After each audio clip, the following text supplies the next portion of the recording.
morning! Andito ako ngayon sa aming backyard. Mamimitas ako ng pigeon beans. Kadchos.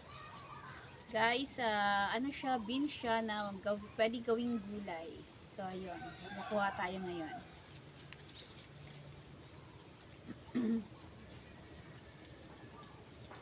Guys, ito yung beans na nilalagay natin sa isa sa kilalang mino dito sa Panay, yung KBL.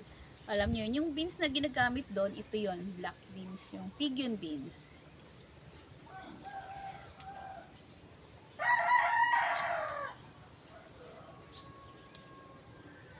Yan.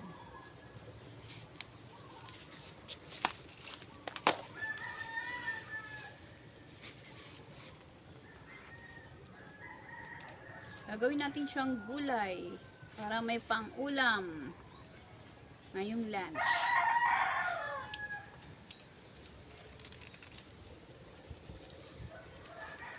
Yung iba guys, bata pa, hindi pa siya kunin. Pwedeng kunin. Ito.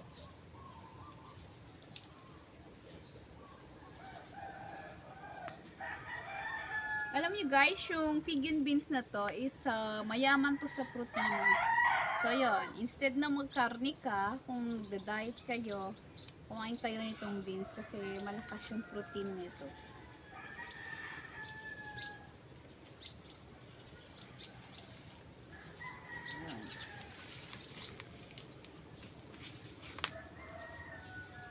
Kaya guys, maganda talaga kapag meron kang backyard na garden.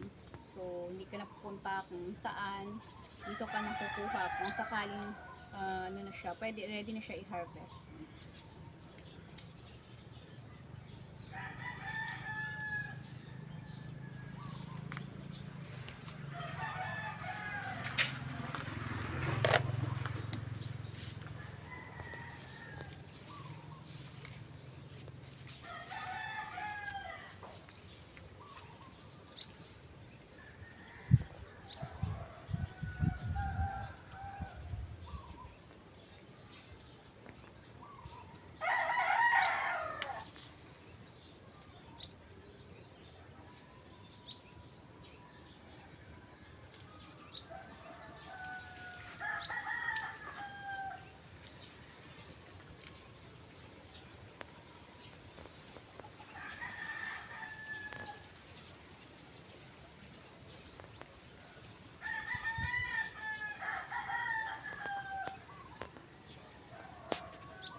So guys, ito ba no? Ito siya guys, ayun. So, ganito kapag medyo ano na siya, pipiliin mo yung yung mga medyo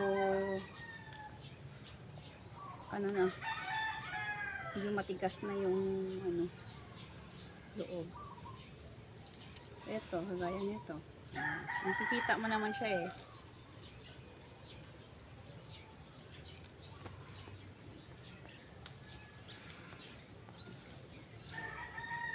Mamaya luluto natin to pang lunch. So, diba? Nakalas tayo. Dagdagan na lang natin ng ibang ingredients para maging gulay. Papakita ko sa inyo. Maraming salamat sa panonood. God bless.